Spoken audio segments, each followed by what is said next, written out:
రాయించిన, లేక ఆయన భక్తులలో, ఆయన ప్రవక్తలలో సాక్షాత్ యేసుక్రీస్తు ప్రభువారే పరమానంద దేవుడే వాక్యముగా భూమి మీదకి వచ్చి ఒక గొప్ప మాదిరి ఆయన జీవితాన్ని చూపించి మనకు ఆయన తిరిగి తన యువతకు వెళ్ళినాం కనుక అట్టి మాదిరిలో మనము ఎదుగులాగునా ఉండులాగునా పరిశుద్ధాత్మ దేవుడు మన మధ్య ఉంటూ నడిపిస్తూ వస్తున్నాడు కనుక అట్టి దేవునికి భయభక్తులు కలిగి శ్రద్ధాశక్తులతో దేవుని వాక్యం విని విన్న దాని ప్రకారం నడుచుకునే గుంపులో మనం ఉండాలని దేవుడు కోరుతున్నాడు కనుక అట్టి స్థితిలో విని విడిచిపెట్టే గుంపులు కాక విన్నదాని ప్రకారం నడుచుకునే గుంపులో ప్రతి బిడ్డను దేవుడు ఉంచును కాక అట్టి జ్ఞానబుద్ధి వివేచనలు దేవుడు బిడ్డగా దయచేయను కాక చేరవచ్చిన విషయాలు అందరికీ ప్రభునామంలో మనకు వందనాలండి.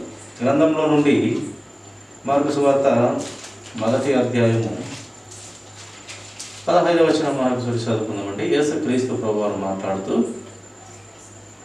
యోహాను చెరపట్టబడిన తర్వాత యేసు మాట్లాడుతూ, కాలము సంపూర్ణమై ఉన్నది, దేవుని రాజ్యము సమీపించి ఉన్నది, మారు మనసు పొంది సువార్త నమ్ముడని చెప్పుచు ఏం చెప్తూ ఉన్నాడు మన యేసుక్రీస్తు ప్రభువారు? దేవుని రాజ్యము సమీపించి ఉన్నది, కాలము సంపూర్ణమై ఉన్నది.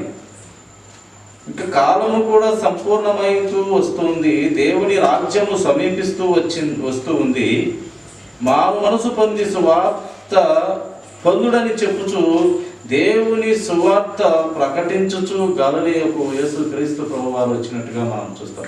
పరలోక రాజ్యం చేరాలంటే మొట్టమొదటిగా చేయవలసినటువంటి ఈ పని ప్రియుల మారు మనసు పొంది పసిబిడ్డల వంటి వారిగా ఉండాలని దేవుని వాక్యం తెలియపరుస్తుంది. చూడండి, అదే మత్తయి సువార్తలో కూడా దేవుడు అదే రాయిస్తూ వచ్చినాడు. ఒక మాట చదువుకుందాము. మత్తయి సువార్త 18వ అధ్యాయము 3వ వచనంలో యేసుక్రీస్తు ప్రభువారు తెలియపరుస్తున్నటువంటి మాట, మీరు మార్పు నొంది బిడ్డల వంటి వారైతేనే కానీ, మార్పు నొంది ఎలాంటి వారిగా ఉంటే మనము ఆయన దగ్గర ఉండగలుగుతాము? పరలోక రాజ్యమును తయారు చేసి దానిని పరిపాలిస్తున్నటువంటి దేవుని యొద్ద ఉండాలి. ఆ నిత్యత్వంలో దేవుని దగ్గర మనం ఉండాలంటే మార్పు నొంది బిడ్డల వంటి వారైతేనే కానీ పరలోక రాజ్యంలో ప్రవేశింపరని మీతో నిశ్చయముగా చెప్పుచున్నాను. చంటి బిడ్డల మాదిరి మారు మనసు కలిగినటువంటి హృదయము ఉండాలని దేవుడు తెలియపరుస్తున్నాడు. పసిబిడ్డలకు ఏం తెలుసు? ఏది తెలియదు, ఈ జ్ఞానము తెలియదు. పసిబిడ్డలు ఒక 3 సంవత్సరాల పిల్లలు కానీ 2 సంవత్సరాల పిల్లలు కానీ పాలు విడిచినటువంటి పిల్లల స్వభావము దేవుని పిల్లలకు ఉండాలని దేవుడే తెలియపరుస్తున్న వాక్య భాగం పిల్ల. ఇలాంటి స్థితి ఉంటే మనము ఆయనను ఒప్పుకొని ఇలాంటి స్థితిలోకి వస్తే మనము ఆయన దగ్గర పరలోక రాజ్యంలో ఉండగలము. అలాగే ఇంకా మనం ఎలా ఉండాలో చూడండి. అదే మత్తయి సువార్త 19వ అధ్యాయం 21వ వచనము మనము ధ్యానించుకుందాము. చూడండి,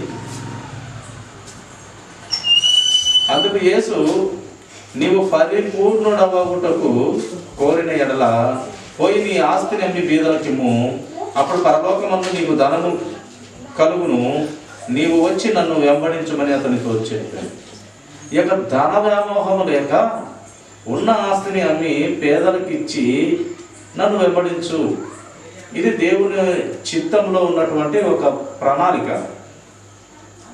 ఆస్తి అంతా కూడా మీ పేదలకు ఇవ్వు, పరలోక రాజ్యంలో నీకు అక్కడ ధనం కలుగుతుంది. ఇక్కడ పోగొట్టుకున్న ఈ ధనము నీకు అక్కడ సమకూర్చబడుతుంది.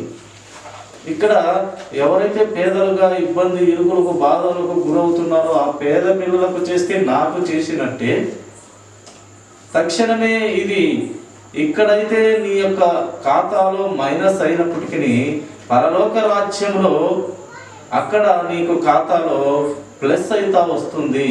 ఈ యొక్క ధనము ఊరికే పోదు, పరలోక రాజ్యంలో అది సమకూర్చుకుంటావని దేవుని లేఖనం మనకు తెలియపరుస్తాను.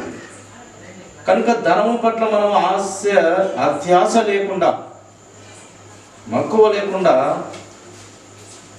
ఉండాలి. అలాగే వచ్చి నన్ను వెంబడించు అన్నప్పుడు ఆ యవనస్తుడు ఆ ముఖం చిన్నపుచ్చుకొని వెళ్ళిపోయినట్టుగా మనం చూస్తూ ఉంటాం. ఇలా ఇది ఆయన చిత్తము. అందుకే దేవుని పిల్లలు వారు సహాయం చేసినప్పుడు కుడి చేస్తూ ఇస్తూ ఉంటే ఎడమ చేతికి కూడా తెలియకుండా సహాయం చేస్తూ ఉంటారంట. కానీ కొంతమంది అదే దేవుని పిల్లలు కుడి చేస్తూ సహాయం చేస్తూ ఊరంతా కూడా చెప్పుకునే దేవుని పిల్లలు కూడా ఉంటారు. ఈ ఫ్యాన్ల మీద పేర్లు రాపించుకుంటారు. చెక్కలు తయారు చేస్తే ఆ చెక్కల మీద పేర్లు రాపించుకుంటారు. ఒక చిన్న లైట్ ఇచ్చిన లైట్ మీద పేర్లు రాయించుకుంటారు. ఇదంతా దేవుని వాక్యానికి తగలదు. ఇక్కడ ఏదైతే దేవునికి సమర్పించుకుంటామో అక్కడ నీ పేరు రాయించుకుంటే ఆ రాయించుకున్న పేరు ఈ లోకంలోనే అయిపోయింది. నీ ప్రతిఫలం ఇక్కడ పొందుకుంటుంది, నేను ఎవరమైనా.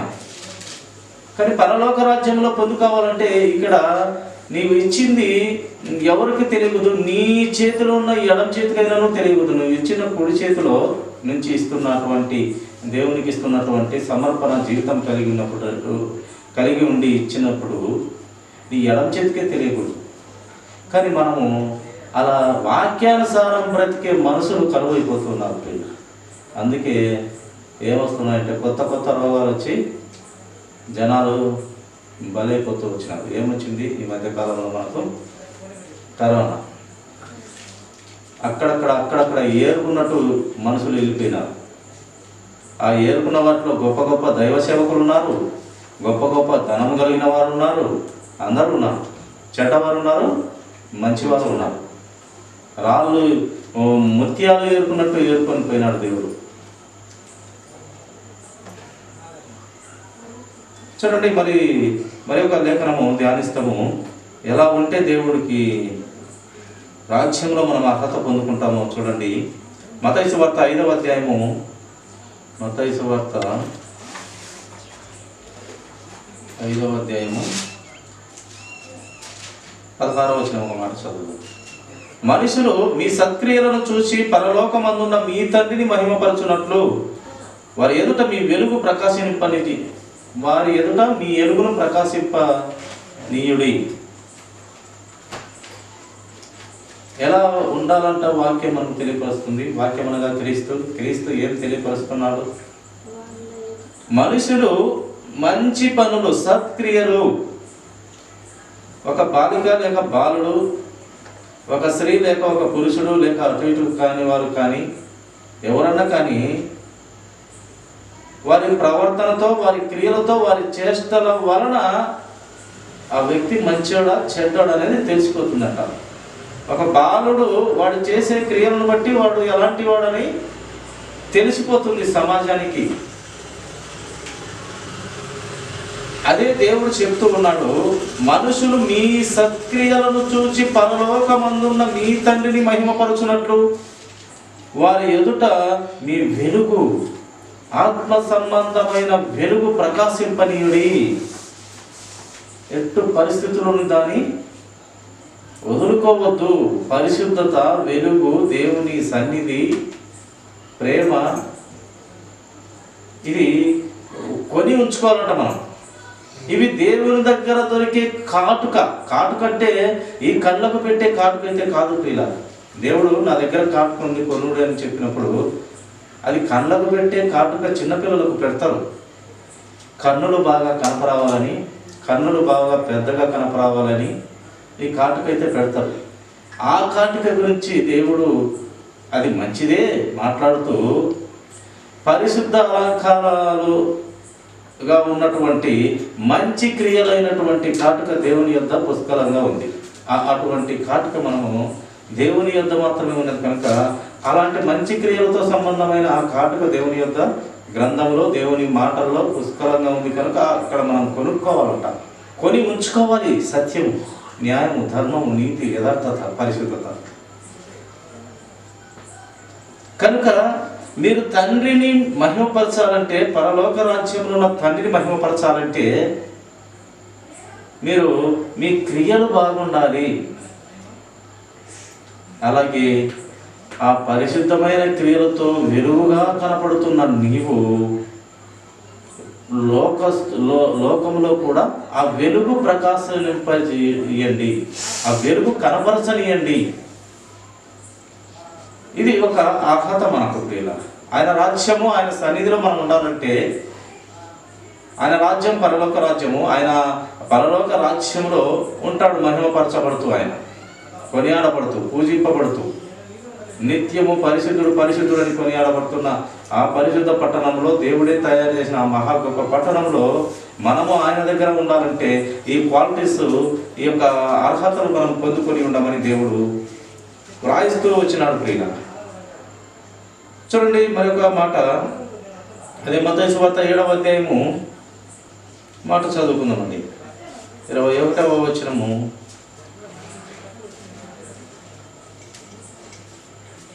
ప్రభువా ప్రభువా అని నన్ను పిలుచు ప్రతివాడును పరలోక రాజ్యంలో ప్రవేశింపడు కానీ పరలోకమందున నా తండ్రి చిత్తము చేయబడే ప్రవేశించును. ప్రభువా ప్రభువా, ఇది చేయలేదా ప్రభా, అది చేయలేదా ప్రభా, ఉపవాసాలు ఉండలేదా ప్రభా, దశమ భాగాలు ఇవ్వలేదా ప్రభా, 30 సంవత్సరాలు నిరీక్షణ ప్రభా, బాప్తిసం ఇంత అనుభవం ప్రభా, ఇంత గొప్పది ప్రభా, ఇంత పొడుగు ప్రభా, ఇంత ఎడల్పు ప్రభా. ఇది కాదు దేవునికి కావాల్సింది. నీవు చేసే సహాయం కూడా ఒక చేతికి తెలియకుండా ఒక చేతితో ఇవ్వమని చెప్తున్న దేవుడు ప్రభువా ప్రభు అని చీటికి మాటికి గొప్పలు చెప్పుకునేది కాదు. సుంకరి మాదిరి ఉండాలి, తగ్గింపు స్వభావం ఉండాలి. హెచ్చింపబడితే సాతానుగాడు పరలోక రాజ్యంలో త్రోసవేయబడిన పరిస్థితి నీకు నాకు అందరికీ కలుగుతుంది. హెచ్చింపబడే స్వభావము, అలాగే గర్వము, అహంకారం ఈ దేవునికి. కనుక మనం ఎలా ఉండమంటున్నాడు? ప్రభువా ప్రభువా అని నన్ను పిలుచు ప్రతి వాడును పరలోక రాజ్యంలో ప్రవేశింపలేడు కానీ పరలోకమందున్న తండ్రి చిత్తము, పరలోకమందున్న నా తండ్రి చిత్త ప్రకారం చేయవాడే ప్రవేశిస్తాడు. తండ్రి చిత్తం తెలుసుకోవాలి, అర్హతలు పొందుకోవాలి. దేవుడు చెప్పిన మాటలు చెవిన పెట్టి చెవి గలవాడు వినుగాక అన్న దేవుడు, అందరికీ చెవులు ఉన్నాయి కానీ చెవి గలవాడు వినుగాక అని దేవుడు ఎందుకు చెప్తున్నాడు? చెవులున్నా కూడా వాక్యము ప్రకటింపబడుతూ ఉంటే, ఈ మాట నిన్న కూడా అనుకున్నాము, చెవిటోని ముందు ఎంత వాక్యం అనే ఆ యొక్క శంఖము వినపస్తున్నా వానికి ఏమీ పట్టదు. సమయం లేదంట, కాలము సంపూర్ణమైపోతూ వచ్చిందంట, దగ్గరగా ఉందంట ప్రభు రాజ్యము. కనుక దేవుని సువార్త యేసు క్రీస్తు ప్రభు కాలం నుండే చెప్తూ వస్తున్నాడు. 2024 సంవత్సరాల నుంచి వాక్యము ప్రకటించబడుతుంది.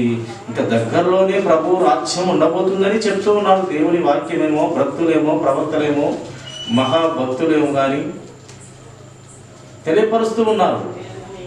అవకాశం ఇస్తాడు దేవుడు. ఇచ్చిన దానిని మనం సద్వినియోగం చేసుకోమని, సమయము పోనీయక మిత్రమా, సద్వినియోగం చేసుకోమని వాక్యం మనకు తెలియపరుస్తూ వచ్చింది ప్రియుల. తండ్రి చిత్తం చేయవాడి మనము పరలోక రాజ్యంలో ఉండేవారంగా మనం కనపడుతున్నాము. కనుక ఆయన చిత్తం ఏదో మనము తెలుసుకుంటూ ఉండాలి. ప్రతిరోజు లేఖన భాగాలను గమనిస్తూ ప్రవక్తలలో ఉండే న్యాయం కానీ, సత్యం కానీ, ధర్మం కానీ, లేక నిగూఢమైనటువంటి మర్మములు అన్ని దేవుడు భక్తుల ద్వారా, ప్రవక్తల ద్వారా, యేసు క్రీస్తు ద్వారా, ఆయన మహా గొప్పదైన దైవ జనుల ద్వారా బయలుపరుస్తూ వస్తూ ఉంటాడు దేవుడు. తెలియనిది, అర్థం కానిది తన యందలి భయభక్తులు కలిగిన వారికి తెలియపరిచి ప్రతి బిడ్డకు తెలియాలని దేవుడు తెలియపరుస్తూ వస్తాడు. ఏది దాచనంట ఆయన. నా స్నేహితుడైన అబ్రహాముకు నేనేమైనా దాచెదనా? పరలోక సంబంధంలో, పరలోక రాజ్యంలో కానీ, భూలోకంలో కానీ ఏదైనా దాస్తే నేను మిమ్మల్ని స్నేహితులను నేను ఎందుకు పిలుస్తాను? స్నేహితుడు ఎప్పుడు దాచడంట. ఏమైనా స్నేహితుడు అన్నీ పంచుకుంటాడు. బాధలు, ఇరుకులు, ఇబ్బందులు, ప్రతి సమస్య స్నేహితుడికి చెప్పుకుంటాడంట. కానీ మన స్నేహితుడు పరమందున్నవాడు, ఆయన ప్రతిదీ దాచక తెలియపరుస్తూ వస్తున్నాడు మన దేవుడు. ఏది దాచలేదంట. అందుకే ఆ మాట అన్నాడు, నా స్నేహితుడైన అబ్రహాముకు నేను ఏమైనా దాచెదనా? అలా అన్నమాట. దేవుని ప్రణాళిక చాలా గొప్పది. ఆయన వాక్యము అయిన దేవుడు చాలా గొప్పవాడు ప్రియుల. కనుక ఆయన చిత్తం నెరవేర్చే పిల్లలంగా మనము ఉండాలని లేఖనమే మనకు బయలుపరుస్తూ వస్తుంది ప్రియుల. చూడండి, అదే మత్తయి సువార్త 5వ అధ్యాయం 48వ వచనం ఒక మాట చదువుకుందాము, ముగించుకుందాము. చూడండి, చివరి మాట మత్తయి సువార్త 5వ అధ్యాయం 48వ వచనం, చివరి వచనము. మీ పరలోకపు తండ్రి పరిపూర్ణుడు కనుక మీరును పరిపూర్ణులుగా ఉండేదారు. దేవుడు ఇదే మనకు చెవిటి ముందు శంఖ ముందునట్టు ఈ మాట చాలా చోట వ్రాయిస్తూ వస్తూ ఉంటాడు. మన ఆలోచన చూస్తే లోక సంబంధంతో ముడిపడి ఉంటాయి. ప్రతి ఒక్కరి నాయని అందరి విశ్వాసులు కానీ, పెద్ద విశ్వాసులు కానీ, దైవజనులు కానీ, ప్రవచించేవారు కానీ, వాక్యం బోధించేవారు కానీ, స్వస్థతలు అద్భుతమైన స్వస్థతలు ఉండేవారు కానీ, ఈ లోక సంబంధమైనది కనపడుతూ ఉంటుంది. కానీ పరలోక సంబంధమైన జ్ఞానము వినిపించుట అతి కొద్ది మందిలోనే కనపడుతూ ఉంది. అంటే వీరు ఈ లోకం మీద ఆశ లేనటువంటి వాళ్ళు, ఒక స్త్రీతో సహా ఆశ లేనటువంటి వారు అంట. బైబిల్లో కూడా కొంతమంది అలాంటి వారు కొన్ని వేలల్లో ఉంటారని వ్రాయబడుతూ వచ్చింది. స్త్రీ సాంగత్యం ఎరుగినటువంటి పురుషులు అంట వాళ్ళు. అంటే ఈ లోకాన్ని ప్రతి విషయంలో ద్వేషించుకున్నటువంటి వారు హృదయంలో నిర్ణయము, అలాంటి నిర్ణయం తీసుకొని ఉన్నటువంటి వారు ప్రియుల. మీ పరలోకపు తండ్రి పరిపూర్ణుడు. మన పరలోకపు తండ్రి అంట ఏంటంట? పరిపూర్ణుడు. అంటే ఆయన పూర్తి పరిశుద్ధత కలిగిన దేవుడు. ఆయన పూర్తి పరిశుద్ధత కలిగిన దేవుడు అంట. కనుక మనం ఎలా ఉండమని చెప్తున్నాడు దేవుడు? మీరు కూడా పరిపూర్ణులై ఉండాలనే కోరుతున్నాడు. నేను పరిశుద్ధులను, అలాగే మీరు కూడా సమస్త విషయములలో పరిశుద్ధులుగా ఉండాలి. అప్పుడుదా నా పిల్లలు మీరు అని నేను గర్వంగా చెప్పుకుంటాను. నా ఇల్లంతటిలో నమ్మకస్తుడు, నా ఇష్టానుసారుడు, నాకు బహుప్రియుడు, నా స్నేహితుడు, నా దాసులు, నా కుమార్తెలు, నా కుమారులు అని ఇలాంటి అద్భుతమైనటువంటి వర్ణన దేవుడు పలుకుతూ ఉంటాడు. అక్కడక్కడ మనకు కనపడతాయి. ఎందుకు ఈ వర్ణన కనపడుతూ వస్తుందంటే మనకు ఆయన పరిపూర్ణతలోకి రావాలని కోరుతున్నటువంటి దేవుడు, ఆయన పరిశుద్ధతలోకి పూర్తిగా రావాలని కోరుతున్నటువంటి దేవుడు. మనము నరులము, ఇది గుర్తుపెట్టుకోవాలి. ప్రతి విశ్వాసి, ప్రతి బిడ్డ గుర్తుపెట్టుకోవాలి. ఏది గుర్తుపెట్టుకోవాలి? మనము నరులము. పురుగు వంటి నరుడు ఎప్పటికీ పవిత్రుడు కానేరడు అనేది హృదయంలో, మనసులో గట్టిగా పెట్టుకోండి. అలాగట అంటే చెప్పేవాడు కానీ, వినేవాడు కానీ, ఎవడన్నా కానీ లోకంలో మనిషిగా పుట్టినవాడు పూర్తి పరిపూర్ణుడైతే కాడు. అందరము దరిద్రపు బట్టి పాపములు సచ్చి పడిపోయిన వారిని. కానీ క్రీస్తు కృప, కనికరములు, దయా, దాక్షిణ్యములు, ఆయన రక్షణ, ఆయన వరాలు పొందుకొని మనం ఏమవుతున్నామో అలాంటి పనికి మాలిన జీవితంలో నుండి దేవుడు బయట వేస్తూ ఉన్నాడు. అది ఉపయోగించుకోమని దేవుడు చెప్పాడు. ఈ లోకపు పాపము వదిలించుకొని బయటపడగలిగే స్థితిలోకి, పరిశుద్ధతలోకి, పరిపూర్ణతలోకి నేను అందరము రావాలనేది దేవుని ప్రణాళిక ప్రియుల. ఇది నేను చెప్పేది కాదు, దేవుని ప్రణాళిక అన్నమాట. ఆ ప్రణాళికలో కొందరు కొన్ని మెట్లు, 2 మెట్లు పై స్థాయిలో ఉంటారు, కొందరు 2 మెట్లు కింది స్థాయిలో ఉంటారు. ఈ మెట్లు ఉంటాయి, విశ్వాసపు కొలత, పరిణతి, ఈ స్టెప్పులు ఉంటాయి. పరలోక రాజ్యంలో కూడా మనము ఎంతగా దేవుడు తెలిస్తే అంత అక్కడ నీవు ఆశీర్వదించబడే ఆ స్టెప్పుల్లో, ఆ యొక్క పరిణతిలో, ఆ విశ్వాసపు పర్సెంటేజ్లో నీవు అక్కడ గొప్పగా ఉంటావు. నీకు ఎక్కువ విశ్వాసం ఉంటే దేవునికి సన్నిహితంగా దగ్గరగా ఉంటావు. ఏ విషయంలో విశ్వాసము?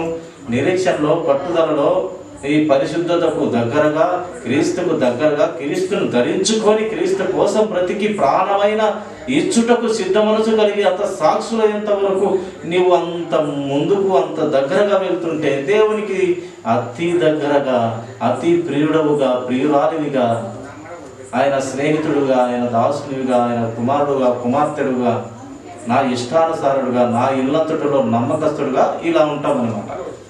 ఇవి స్టెప్పులు. నీవి నమ్మే విశ్వాసమును బట్టి ఆయన దగ్గర నీకు ఈ కొలతలు సంబంధమైన, కొలతలు లేని ప్రేమ చూపుతున్న దేవుని దగ్గర నీ పరిణతి బట్టి, నీ విశ్వాస హెచ్చు తగ్గును బట్టి ఆయన దగ్గర నీకు విలువ ఉంటుంది ప్రేమ.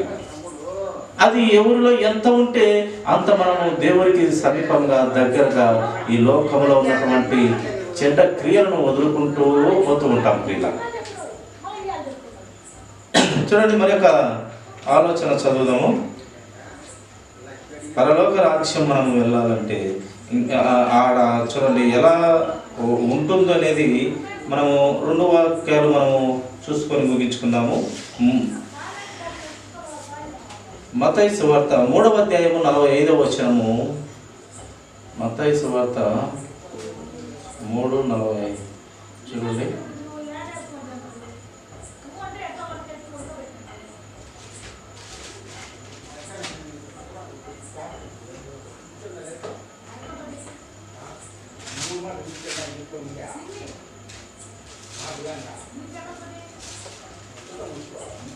పదమూడవ అధ్యాయము 45వ వచనము ఒక మాట చూసుకున్నాము. 13వ అధ్యాయము 45వ వచనం చదువుకున్నామండి. 2 మాటలు చదువుకొని ముగించుకున్నాం, సమయం చాలా ఎక్కువైనా. మత్తయి సువార్త 13:45. మరియు పరలోక రాజ్యము మంచి ముత్యములను కొన వెతుకుచున్న వర్తకుని పోలి ఉన్నది. పరలోక రాజ్యం అంట మంచి ముత్యాలను కొన వెతుకుతున్న ఒక వ్యాపారస్తుని పోలి ఉంటుందంట. అంటే మంచి మంచి ముత్యాలు మాత్రమే ఆ వర్తకుడు కొంటాడంట. అనగా పరిశుద్ధత కలిగిన ఆ వజ్ర వైడూర్యాలతో అయినటువంటి అలాంటివి కొంటూ ఉంటాడంట. మంచి ముత్యములు, చెడ్డ ముత్యములు కొనడంట.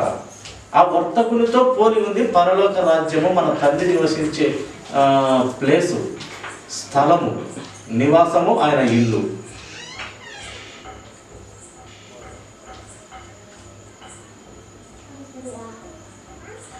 అలాగే చూడండి 46-47 చదువుకొని ముగించుకుందాము. అతడు అమూల్యమైన ఒక ముత్యమును కనుగొని పోయి తనకు కలిగినదంతయు అమ్మి దాన్ని దాచుకొనెను. మరియు పరలోక రాజ్యము సముద్రములో వేయబడి నానా విధములైన చేపలను పట్టిన వలను పోలి ఉన్నది. ఒక జాలరు లేక ఒక బెస్తవాడు, ఒక చేపలు పట్టువాడు ఒక వల వేస్తే ఆ వలలో చాలా మంచి చేపలు పడతాయి, చెడ్డ చేపలు పడతాయి, కొన్ని అశుభ్రత పరంగా చేపలన్నీ ఆ వలలో ఇరుక్కుంటాయి. కానీ ఆ జాలరు అన్నీ తీసుకొని లేదా అమ్ముకుంటారు, లేక ఒకవేళ కూర చేసుకుంటాడు, అన్నీ అయితే పనికిరావు. మంచి మాత్రమే తీసుకొని కొన్ని వలలో ముందుగా పడి సగం చేపలు తినేసి ఈట ఉంటాయి, చెడిపోయి ఉంటాయి. కొన్ని తినను కూడనటువంటి పాములు బొమ్మలు కూడా పడతాయి వలకు. ఇలాంటి నానా విధములైన చేపలన్నీ పడతాయి. అలాంటి వలను పోలి ఉంది. కానీ ఆ వల వేసిన జాలరు ఏం చేస్తాడంటే అవన్నీ తీసి, వలలో నుంచి తీసి బయటికి తీసి, చెడ్డవి, ఆ పనికిరాంటివి, ఆ పాడైపోయినటువంటి తీసి ఇసిరేసి మంచివి మాత్రమే తీసుకొని అతను అమ్ముకుంటాడు లేదా కూర చేస్తాడు. ఇలా ఉంది పరలోక రాజ్యం. ఈ యొక్క సముద్రం అనే ఈ వల లాంటి ఈ లోకములో మంచివారు ఉంటారు, చెడ్డవారు ఉంటారు, పనికి వాళ్ళు ఉంటారు, మంచివారు ఉంటారు. ఈ మంచివారిని అందరినీ విడిచిపెట్టేసి దేవుడు ఆయన సంఘముగా వస్తున్న ఆయన ముత్యము లాంటి భార్యని, సంఘం అనే ముత్యము లాంటి భార్యను ఎక్కడెక్కడైతే మంచి ఆయన బిడ్డలుగా యథార్థంగా పరిపూర్ణుడుగా పరిశుద్ధంగా బ్రతికిన వారిని అందరినీ తీసుకొని ఆయన పవిత్రత కలిగిన రాజ్యంలో పెట్టుకుంటాడు. మిగిలిన వారిని అందరినీ విడిచివేయబడతారు. వీరందరూ దేవుని భయం లేనటువంటి వారు, దేవుని వాక్యాన్ని నిరాకరించినటువంటి వారు, దేవుని వాక్యాన్ని చెవిలో పడినా కూడా విననటువంటి వారు, భయం లేనటువంటి వారు, భక్తి లేనటువంటి వారు, పనికి మారినటువంటి వారు అంటారు. వారు అర్హత లేదు పరలోక రాజ్యానికి.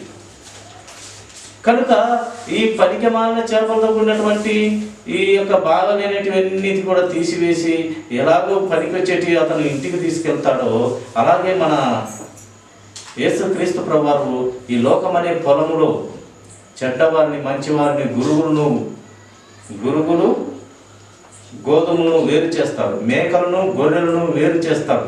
ఆయన దగ్గర ఒక పెద్ద చాట ఉంది. ఎవరి దగ్గర? యేసుక్రీస్తు ప్రభువారి దగ్గర పెద్ద చాట ఉంది. ఏందయ్యా చాట అంటే, ఈ పనికి వాళ్ళను మంచోళ్ళని సపరేట్ చేసే ఒక పెద్ద చేట ఆయన చేతిలో ఉన్నది.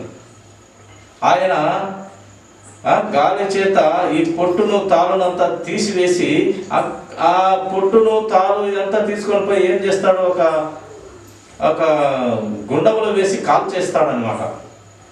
అలాగే లోకంలో పనికి మాలిన ప్రతి చెత్తను, పనికి మాలిన ఆలోచన కలిగి అపవాది ఆలోచనలతో కుమిలి సచ్చి పడిపోయిన వీరి జీవితాలలో దేవుని వాక్యం పరిచయకాల దరిద్రపు కొట్టు వ్యవహారంతో ఉంటారు. వీరందరినీ ఈ చెత్తతో పోలినటువంటి అగ్నిగుండంలో వేసిన విధంగా, లేక ఈ పని చెట్టును కూడా నరికి వేసి ఆ అగ్నిగుండంలో వేసే విధంగా దేవుడు కాల్చివేస్తాడు. ముత్యము లాంటి భార్యని, దేవుని మాట వినే భార్యని, సంఘం అనే భార్యని ఆయన పిలుచుకొని ఆయన రాజ్యంలో పెట్టుకుంటాడు, పరిశుద్ధులు ఉండే రాజ్యంలో పెట్టుకుంటాడు. వీళ్ళు అర్హత కోల్పోయినటువంటి వారు, చెడ్డ మనస్కులుగా ఉన్నటువంటి వారు దేవుని రాజ్యంలో ఉండరు.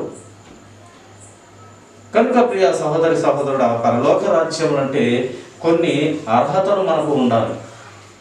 అర్హతలు దేవుడు గ్రంథంలో ఇవి కొన్నిగానే ఇంకా చాలా దండిగా వ్రాయిస్తూ వచ్చినాడు. ప్రతి మాటను మనము చెవిన పెట్టి విని భయభక్తులు కలిగి ఆసక్తులు పెట్టి వాక్య ప్రకారం విన్న దాని ప్రకారం నడుచుకున్న వారే దేవుని పరలోక రాజ్యములో, ఆ నిత్యత్వములో, ఆ పరిశుద్ధుల పట్టణంలో, ఆ ఎత్తైన ప్రాకారం గల పట్టణమైన ఆ పరలోక రాజ్యము, ఆ 12 గుమ్మములు గల పట్టణము, ఆ గుమ్మముల యొద్ద ఒక్కొక్క గుమ్మము యొద్ద ఒక్కొక్క దేవదూతను ఏర్పరిచి 12 గోత్రముల నామములు ఆ గుమ్మముల మీద వ్రాయబడి ఉన్న పట్టణంలోకి మనము వెళ్ళబోతున్నాం. ప్రియ, ఎలా ఉంటే మనం అక్కడ వెళ్తామంటే మంచి చేపలముగా ఉండాలి. తాలు పొట్టు మేక గురుగులు స్థితిలో ఉంటే కాల్చివేయబడతాం. ప్రియుల, అలాంటి స్థితిలో లేక ఈ లోకంలో దేహంలో ఊపిరుండగానే ప్రభువుని నమ్ముకొని ఆ స్థితిలో నుండి మనము